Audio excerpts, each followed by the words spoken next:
karena kita libur lama sekali. Berapa Pak?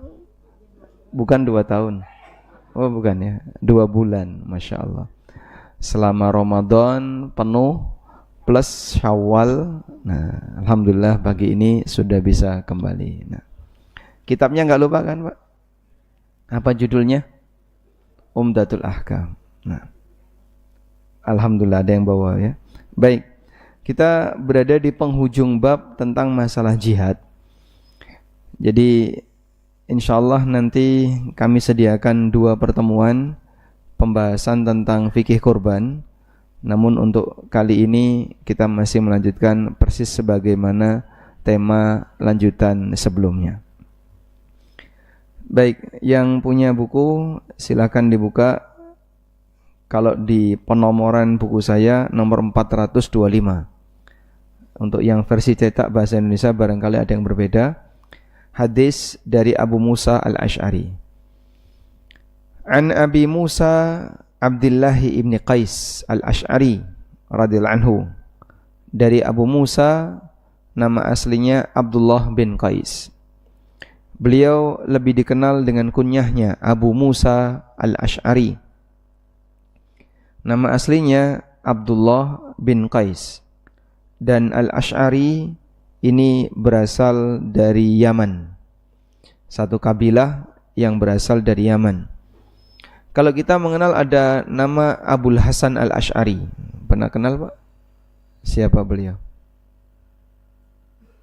Tokoh pendiri Asy'ariyah. Kalau ada Asy'ariyah, kemudian ada Maturidiyah dan seterusnya, Asy'ariyah itu dinisbahkan kepada Abul Hasan al-Ash'ari. Nah, Abul Hasan al-Ash'ari rahimahullah itu keturunan Abu Musa al-Ash'ari. Anin Nabi sallallahu alaihi wasallam, dari Nabi sallallahu alaihi wasallam. Abu Musa ini punya kelebihan apa? Apa kelebihan Abu Musa? Beliau punya suara yang sangat indah. Sampai ketika beliau sedang membaca Quran, Nabi sallallahu alaihi wasallam datang dalam posisi Abu Musa tidak tahu. Beliau mendekat ke rumah Abu Musa sedang membaca Quran, sehingga Abu Musa enggak tahu kalau ada Nabi sallallahu alaihi wasallam yang sedang menyimak. Kemudian selesai Abu Musa membaca Quran, saat ketemu Nabi sallallahu alaihi wasallam, Rasulullah sallallahu alaihi wasallam mengatakan kepada Abu Musa, laqad utita mizmaran min mazamiri ali Dawud. Engkau telah diberi salah satu dari keindahan suara Nabi Dawud. Kemudian Abu Musa mengatakan, andaikan aku tahu ya Rasulullah Anda datang, lahabbartu laka tahbira, maka aku akan memperindah lagi suaranya. Dan suara yang indah itu kelebihan ya. Sehingga ketika orang baca Quran dengan suara yang bagus akan membuat betah para jamaah, walaupun bisa jadi salatnya panjang. Makanya kita salat di Masjidil Haram atau di Masjid Nabawi dengan salat di Masjid Al-Marhamah, jumlah rakaatnya sama atau beda? Sama. Yang beda apanya Pak? Tempatnya, betul sekali ya. Yang beda tempatnya. Rasanya gimana? Lebih tenang di Al-Marhamah. Orang bayar. Nah, karena keindahan suara kadang orang bisa nangis. Sehingga ada jamaah mendengarkan Syekh Sudes nangis. Bukan karena paham isinya, tapi karena dia terbawa dengan keindahan lantunan suaranya dan seterusnya. Baik. Selanjutnya, dalam hadis ini Nabi SAW bersabda, "Man hamala alaina silah falaysa minna." Barang siapa yang mengacungkan senjata kepada kami di sini adalah kaum muslimin. Falaysa minna, maka dia bukan bagian dari kami. Hadis riwayat Bukhari Muslim. Baik. Dalam hadis ini Rasulullah SAW memberikan peringatan keras berkaitan dengan orang yang mengacungkan senjata untuk kaum muslimin. Nah, saya kutipkan keterangan yang disampaikan oleh Ibnu Daqiqil Aid. Ini nggak bisa diperbesar ya. Ibnu Daqiqil Aid pernah mengatakan, hamlus silah yajuzu ayyurada bihi ma yudaddu wad'ahu wa yakunu dhalika kinayatan 'anil qital bihi wa ay yakunu hamluhu liyurada bihil qital wa dalla ala dhalika qarinatu qawlihi alaihi salatu wassalam alaina yuhtamalu an ayyurada bihi ma huwa aqwa min hadha wa huwal hamlu lid-darbi bihi ay fi halil qital. Makna mengacungkan senjata di sini boleh dimaknai dalam arti adalah senjata itu tidak diletakkan pada tempat yang aman, tidak disarungi, sehingga maksudnya adalah kinayatun anil qital. Nabi SAW menggunakan kalimat ini untuk menjelaskan tentang al-qital, memerangi. Maka maksud beliau di sini adalah siapa yang memerangi kaum muslimin, mengacungkan senjata kepada kaum muslimin berarti memerangi kaum muslimin. Dan ini sejalan dengan kalimat alaina. Alaina yang dimaksud di sini bukan hanya sebatas diacungkan kepada kaum muslimin, tapi maksudnya untuk membunuh kaum muslimin. Wal qasdi bis sayfi lid-darbi bihi, dengan maksud sengaja menggunakan pedang untuk membantai kaum muslimin. Wa ala kulli halin fa huwa dalilun ala tahrimi qitalil muslimin. Intinya di sini adalah dalil haramnya membunuh atau memerangi kaum muslimin, wa taghlidil amri fihi, dan adanya larangan keras bagi orang yang ingin memerangi kaum muslimin. Dan kita diperintahkan untuk menjaga persatuan, menjaga kedamaian, kerukunan antar sesama. Maka jangan sampai tangan di kalangan kaum muslimin. Yang paling sensitif terjadi ketegangan di kalangan kaum muslimin itu apa, Pak? Menurut Bapak, ini paling sensitif terjadi ketegangan. Itu ketegangan karena apa? Karena urusan politik. Jadi tegang antar muslim. Itu penyebab terbesarnya karena apa? Karena politik. Penyebab terbesar karena politik. Dan ini sudah ada sejak masa silam. Peristiwa apa yang disebabkan karena latar belakang politik sampai menyebabkan terjadinya pembunuhan? Di zaman sahabat sudah ada, di zaman Utsman. Utsman itu didemo oleh sekelompok orang yang datang dari Mesir, dari Irak, dan beberapa daerah-daerah yang lain.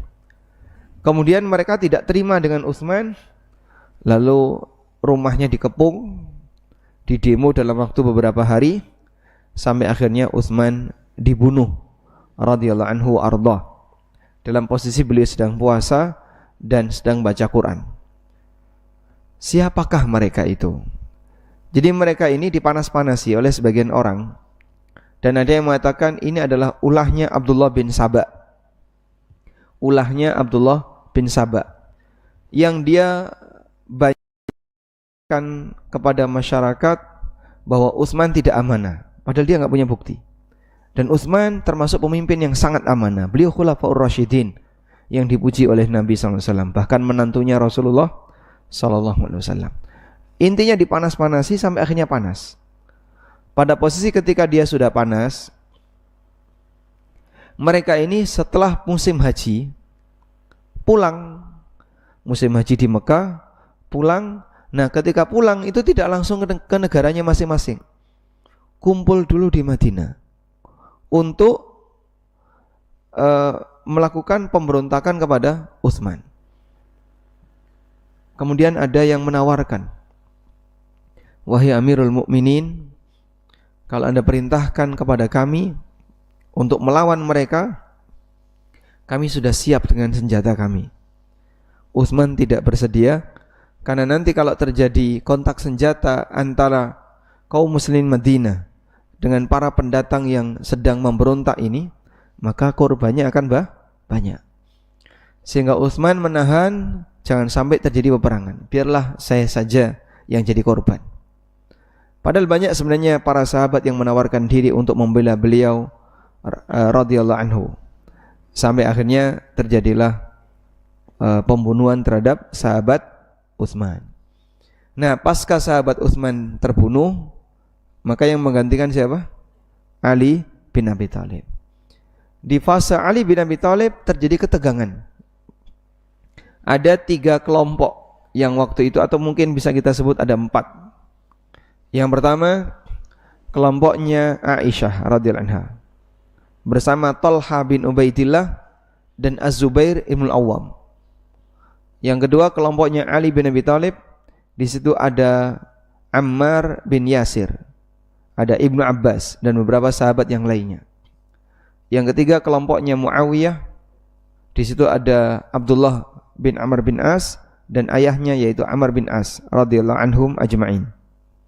Dan yang keempat ini tidak berpihak kepada kelompok manapun. Mereka lebih milih untuk meninggalkan sengketa dan tidak mau bersentuhan dengan ketegangan itu. Di antaranya adalah Hasan bin Ali, anaknya sendiri. Anaknya Ali bin Abi Thalib itu enggak membela bapaknya. Beliau tidak ikut terlibat dalam sengketa antar beberapa kubu yang terjadi ketegangan di antara para sahabat. Dan jika kita lihat posisi Ali ini ada di tengah, ya, saya boleh sebut ini ada di tengah. Di sini ada Aisyah, kemudian di sini ada Muawiyah.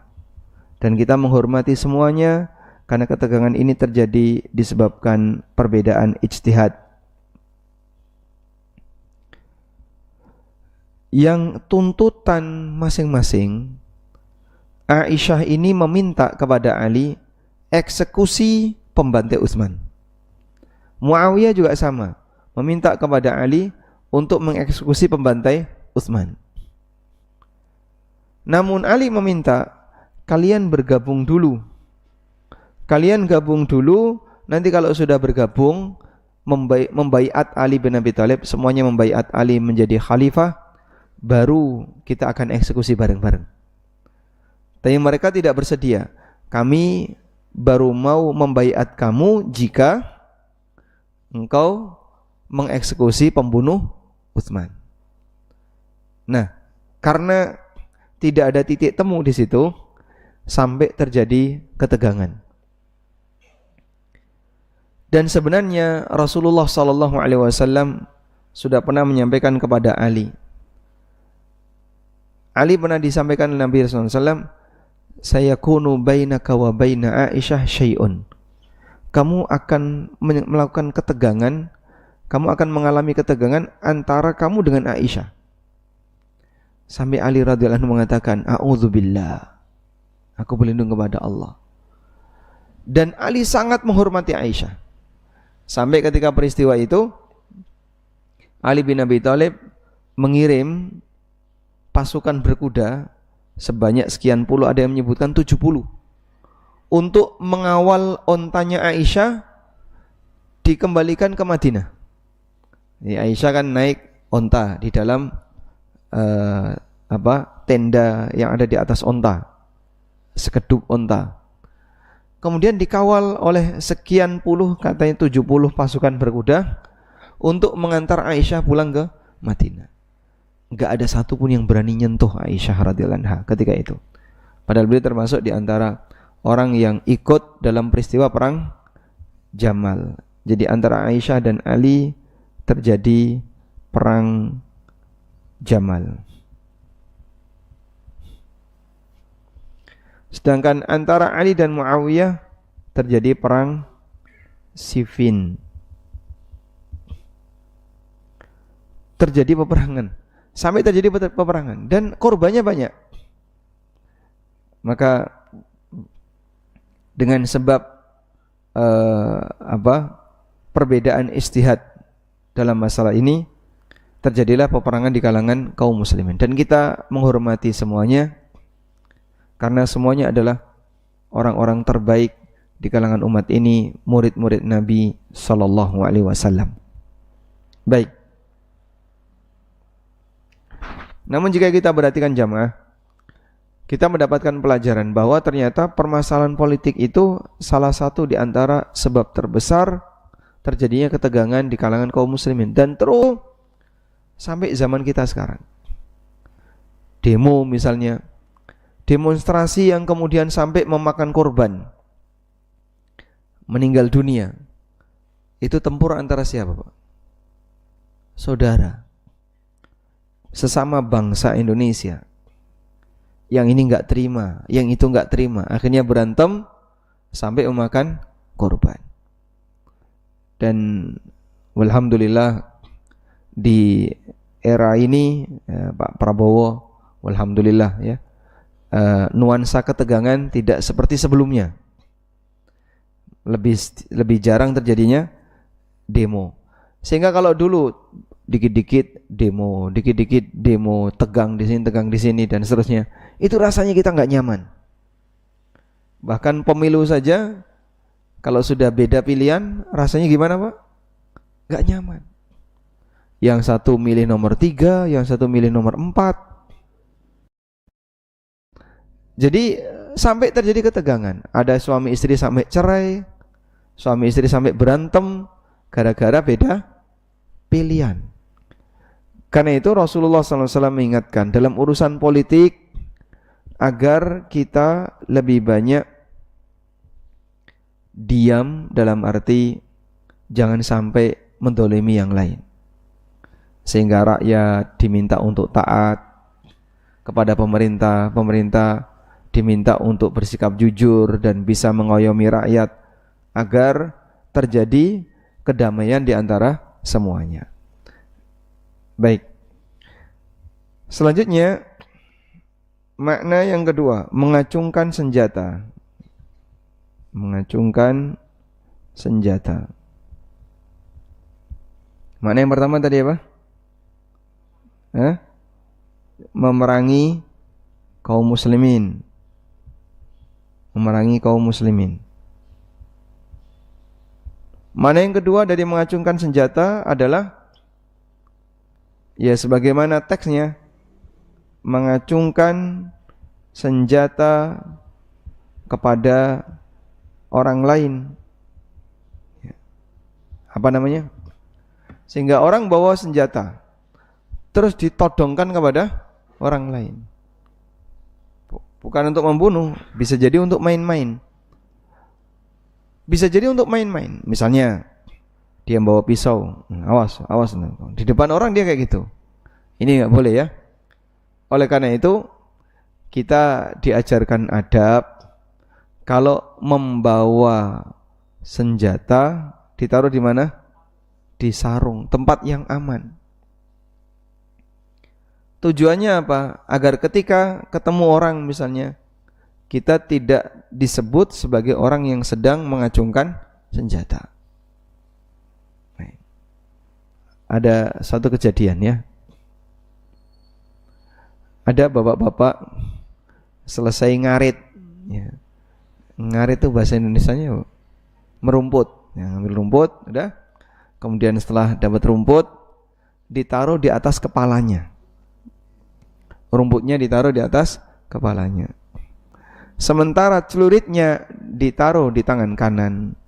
Terus dia jalan pulang. Nah, kemudian ketemu saya dari kejauhan. Assalamualaikum. Saya dari kejauhan isyarat tangan. Assalamualaikum. Balasnya gimana coba? Hah?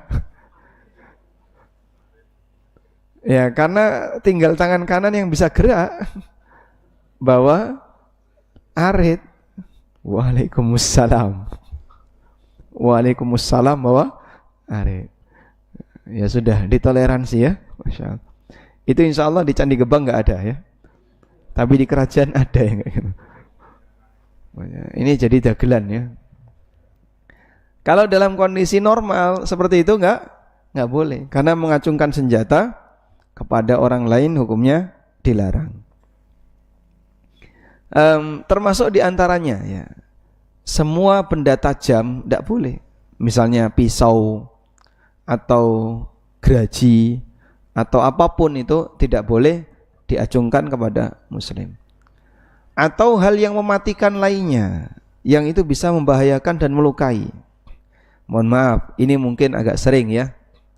Orang bawa sepeda motor, lalu di depannya ada temennya yang sedang duduk-duduk, misalnya pas habis rapat RT atau apa, tiba-tiba dikebut.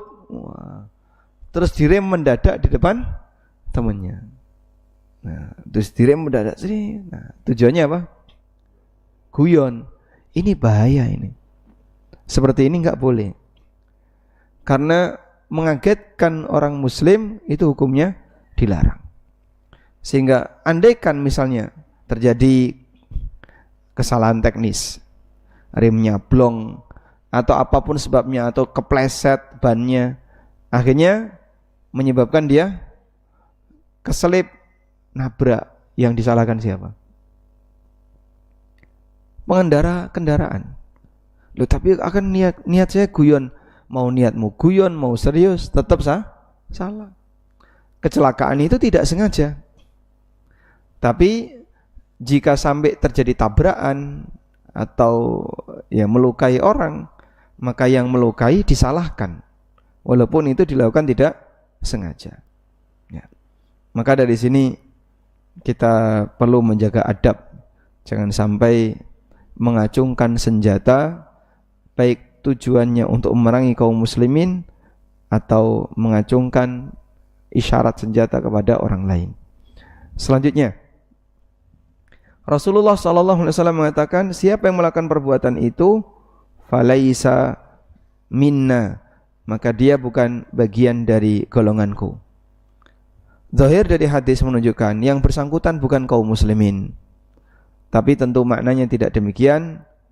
Takwilnya di sini adalah, ini bukan adab yang aku ajarkan.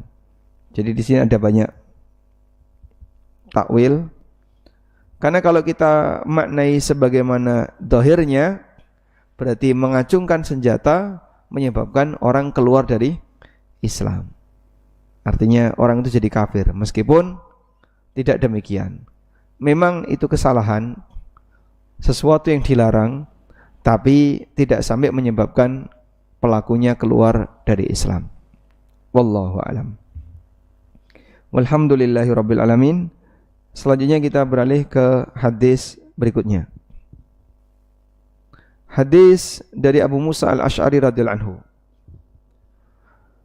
Qala, beliau bercerita, su'ila Rasulullah sallallahu alaihi wasallam 'anil rajul. Rasulullah sallallahu alaihi wasallam ditanya tentang seseorang. Yuqatilu syaja'atan. Ada orang yang berperang karena semangat keberanian. Wa yuqatilu hamiyatan, dan ada yang berperang karena fanatisme golongan. Wa yuqatilu riya'an, dan ada yang berperang karena pamer, riya. Ayu dzalika fi sabilillah. Dari semua itu, mana yang perangnya dilakukan fi sabilillah? Faqala Rasulullah sallallahu alaihi wasallam, lalu Rasulullah SAW bersabda, man qatala litakuna kalimatullahi hiyal ulya fahuwa fi sabilillah. Barang siapa yang berperang agar kalimat Allah menjadi yang tertinggi, itulah fi sabilillah. Hadis riwayat Bukhari Muslim. Baik. Dalam hadis ini kita membahas tentang masalah ikhlas ketika beramal. Antara yang perang dengan niat A, niat B, niat C, niat D, kegiatannya sama atau beda, Pak? Kegiatannya sama atau beda? Sama, kegiatannya seragam. Namun hasilnya beda. Dari sekian banyak niat itu, yang bernilai jihad fisabilillah adalah yang punya niat yang lurus. Apa itu? Litakuna kalimatullahi hiyal ulya, agar kalimat Allah itu menjadi yang tertinggi, agar Islam menang dan dihormati oleh masyarakat, sehingga dia berjihad untuk membela kalimatullah. Itulah jihad yang statusnya fisabilillah, bukan karena latar belakang fanatisme atau latar belakang yang penting perang, waton kendel, waton wani. Nah, ada sebagian orang yang punya karakter seneng berantem.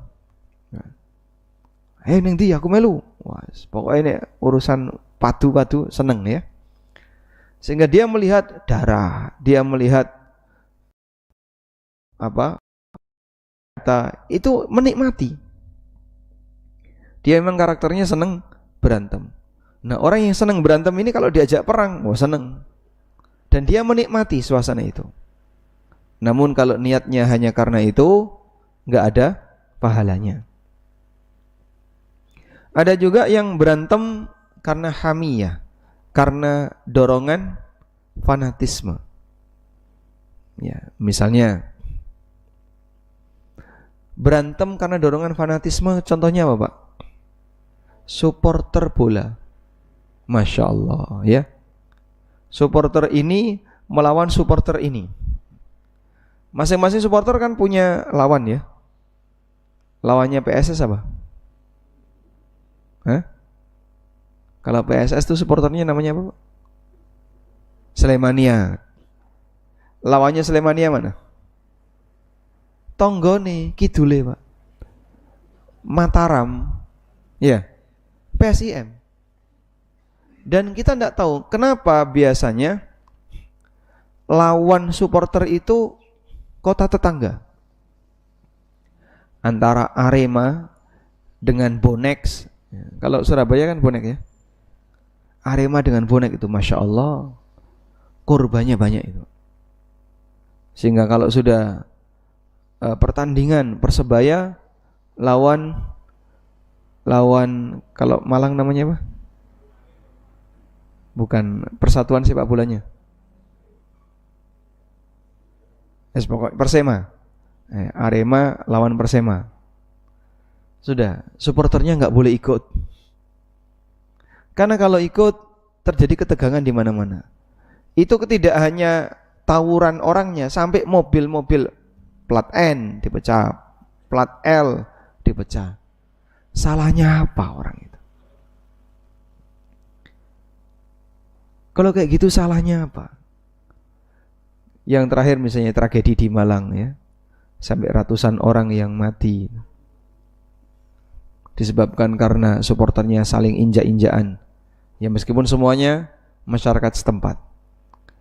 Sehingga kegiatan semacam ini justru mendatangkan madorot. Maka kita berharap ya kalaupun olahraga yang dewasa, yang supporternya juga harus ditanamkan kedewasaan. Baik, mati seperti itu gak ada nilainya. Apa yang dibanggakan? Dulu mungkin sekitar tahun 90-an, awal-awal 2000-an ya, yang namanya berantem antar STM itu biasa. Belakangan sudah mulai hilang ya. Dulu Masya Allah, STM ini lawan STM ini, dan kadang tetangganya. Bahkan sampai saya pernah dengar ya, gurunya itu ngasih motivasi. Pokoknya kowe iki kudu wani, jangan sampai alma mater kita diinjak-injak sama yang lain. Akhirnya berantem. Dan kalau sudah berantem, siswa itu bawa pedang.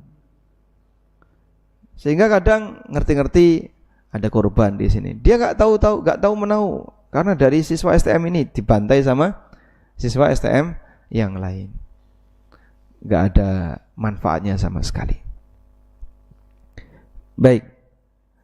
Oleh karena itu sayangilah nyawa dan sayangilah tenaga, jangan dimanfaatkan untuk sesuatu yang bisa membahayakan nyawa sementara nilainya justru tidak ada. Padahal Nabi SAW menyebutkan orang yang berperang yang bernilai pahala hanya satu, litakuna kalimatullahi yal ulya. Ketika dia berperang agar kalimat Allah itu yang tertinggi, itulah fisabilillah. Nah, boleh kita sebut ketika orang berperang di masa silam merebut kemerdekaan Indonesia, akan ada beragam niat. Akan ada beragam niat. Maka dari semua pahlawan-pahlawan yang ikut perang itu, yang berstatus fi sabilillah, jika dia punya niat ini, litakuna kalimatullahi hiyal ulya. Jika dia punya niat agar kalimat Allah itulah yang tertinggi. Wallahu a'lam. Walhamdulillahirabbil alamin. Selesai bab tentang jihad. Baik, cukup insyaallah, Pak. Kita ganti judul bab Kitabul Itqi, bab tentang masalah pembebasan budak. Jadi tentang pembebasan budak ini ditaruh di bagian belakang karena pembebasan budak ini kaitannya dengan hak sesama muslim yang didapatkan melalui hasil perang. Saya tanya sekarang, kapan orang bisa jadi budak? Kapan manusia merdeka jadi budak?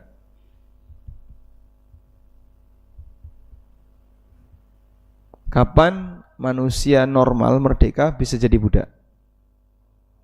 Ya, ketika non-muslim jadi tawanan muslim. Jadi awal mulanya ada yang jadi budak adalah terjadi kontak senjata antara muslim dengan melawan non-muslim. Nah, dari kontak senjata ini kemudian ada tawanan. Inilah budak.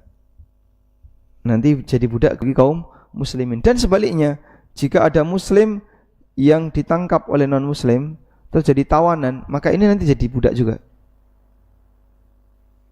Sehingga setiap yang ditawan dalam kegiatan perang beda agama, itu nanti tawanannya jadi budak. Baik. Maka biasanya karena ini adalah tawanan, budak itu apa, Pak? Biasanya, Pak. Karena tawanan, umumnya budak itu anak-anak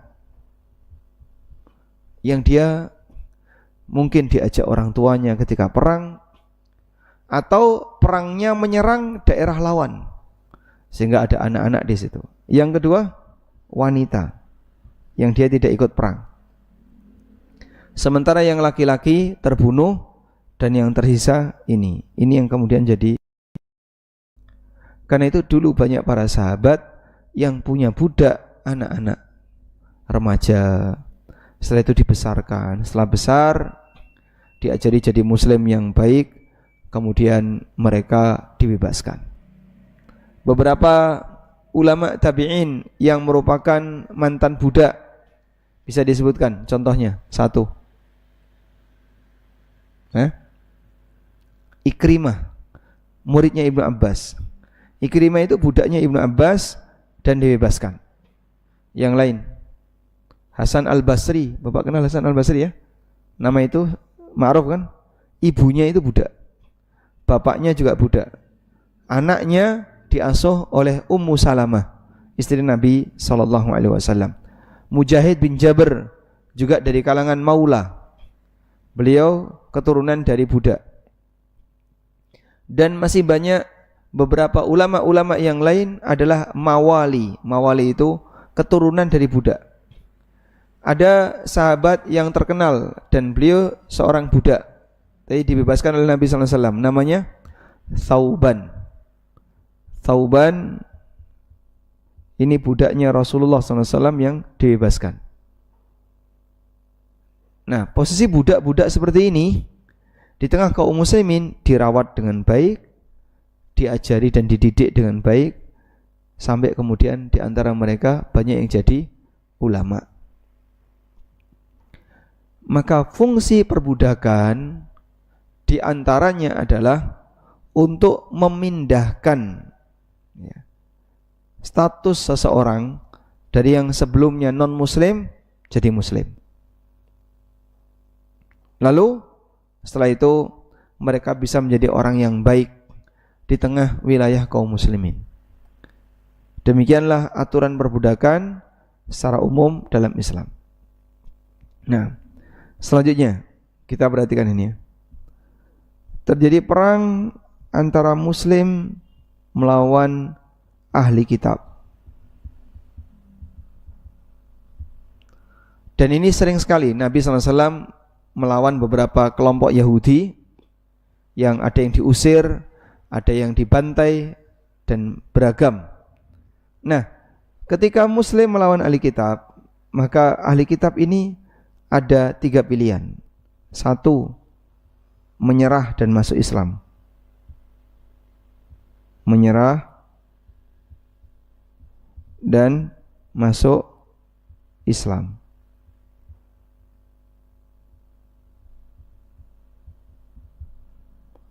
Dan banyak yang enggak terima, enggak mau, kami enggak mau masuk Islam.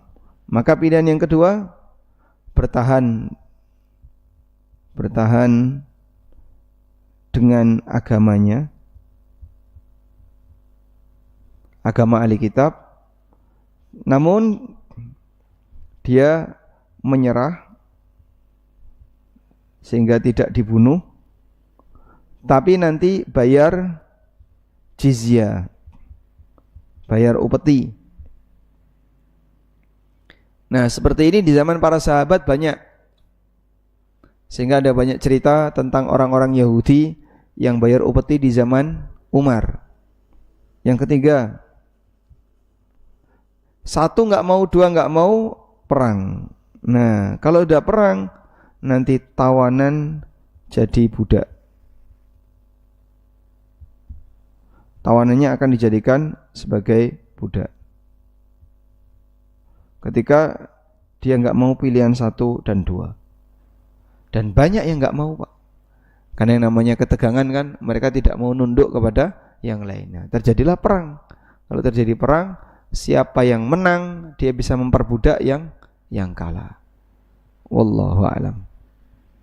Baik. Insyaallah akan kita baca beberapa hadis tentang pembebasan budak di pertemuan berikutnya. Kita masih ada sisa waktu berapa menit lagi? 10 menit? 10 menit ya.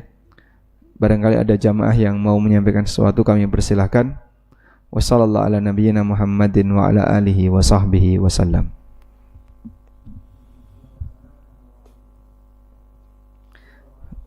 Insyaallah, silakan.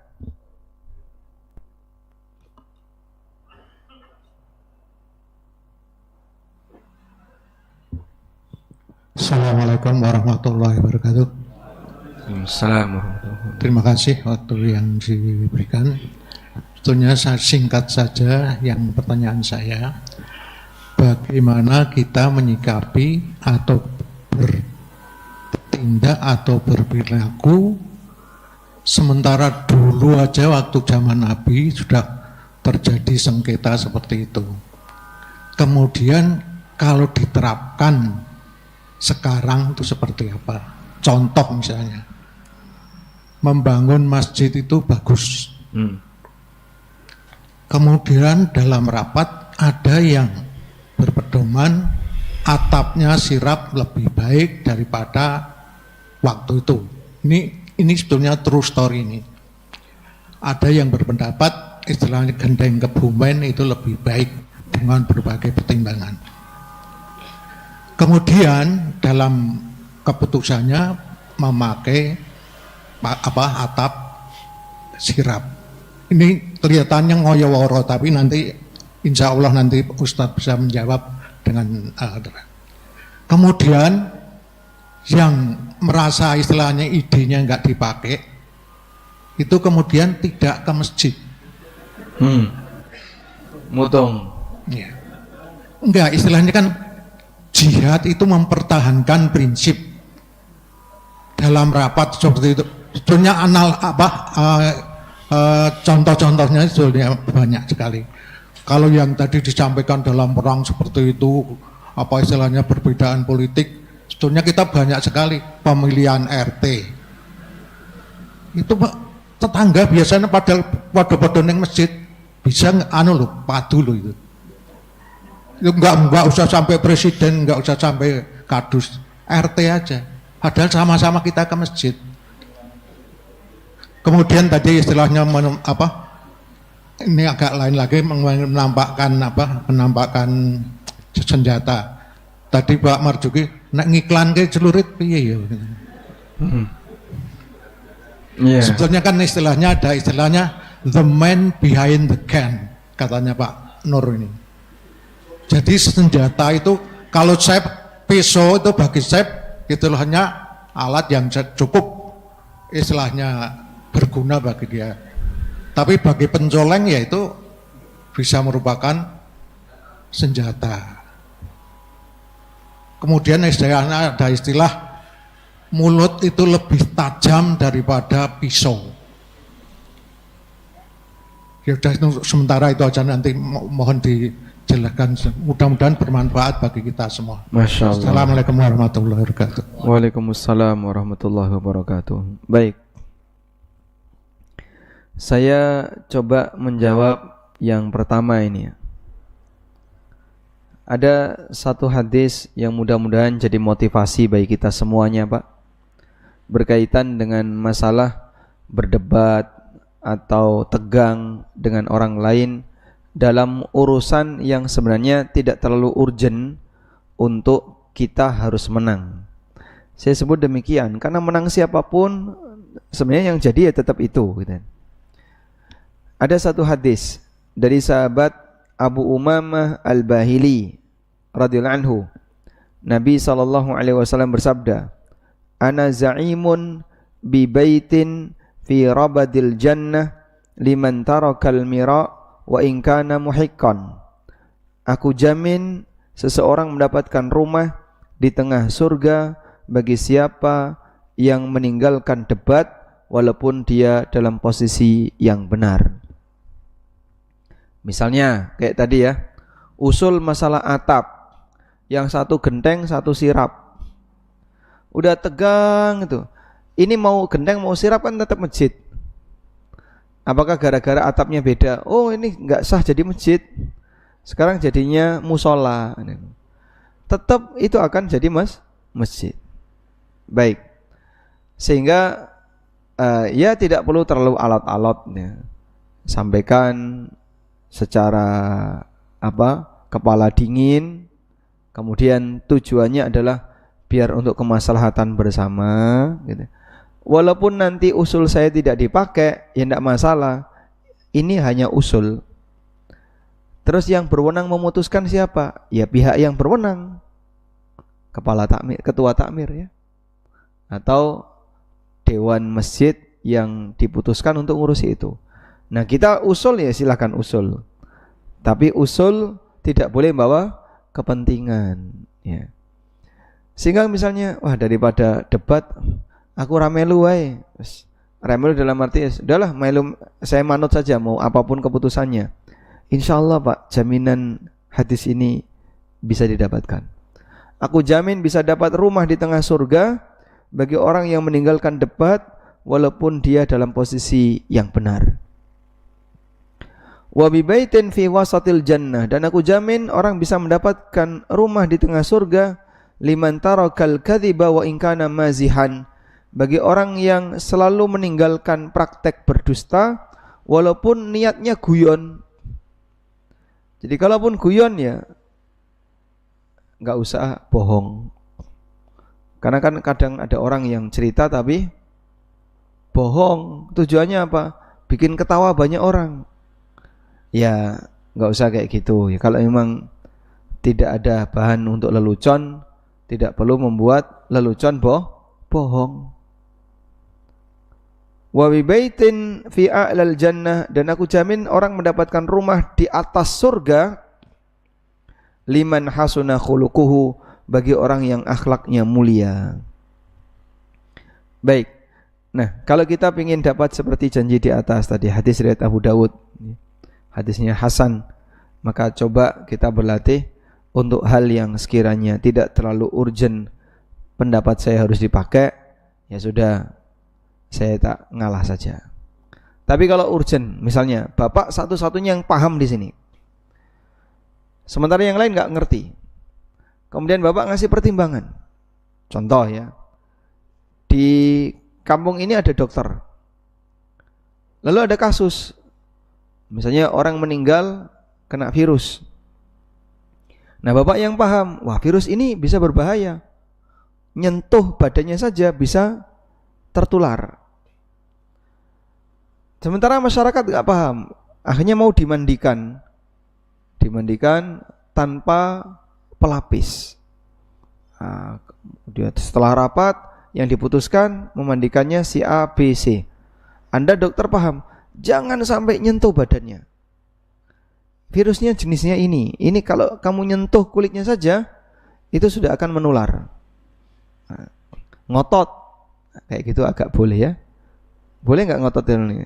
Boleh. Tujuannya apa? Untuk penyelamatan. Karena ini bahaya.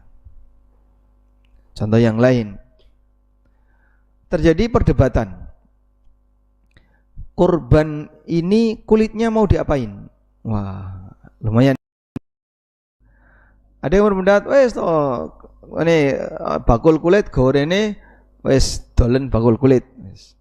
Nanti duitnya kita belikan sapi atau kambing, sembelih lagi. Nah, kambing yang disembelih ini atas nama siapa? Rano yang duwe kan berarti ya. Misalnya kulit 10, dapat uang 5 juta. Dibelikan seekor kambing seharga 5 juta. Ini siapa? Korbannya siapa kambing ini? Hah? Yang punya kulit. Nah, kulitnya banyak kan? Padahal kambing kan hanya boleh satu orang. Ini banyak orang. Baik. Lalu ada yang ngerti. Setahu saya jual beli kulit itu tidak boleh. Hadisnya ini. Dalam hadis riwayat Al-Hakim, Nabi SAW mengatakan, man ba'a jilda udhiyatihi fala udhiyata lahu. Siapa yang menjual kulit korbannya, maka korbannya batal. Nah, sementara takmir yang ditunjuk untuk nangani korban itu wakil sahibul korban, maka wakil itu dapat amanah. Oleh karena itu, mari kita tunaikan amanah ini dengan benar. Jangan sampai ada yang salah dalam menetapkan, memutuskan. Nah, rodok ngotot sedikit untuk penyelamatan, insya Allah tidak masalah, karena tujuannya untuk kemaslahatan. Toh misalnya tetap nggak dipakai pendapatnya, sehingga keputusan ketua panitia tetap seperti ini, ya sudah, beliau sudah menyampaikan dan sudah gugur kewajibannya, begitu ya. Oleh karena itu mungkin ya sangat keliru kalau tadi usul saya nggak dipakai, terus ngilang rataun yang masjid, mutung ya. Ini yang rugi siapa? Ya dia sendiri yang rugi. Wallahu alam. Selanjutnya yang kedua, apa tadi? Sampai lali aku. Mengatasi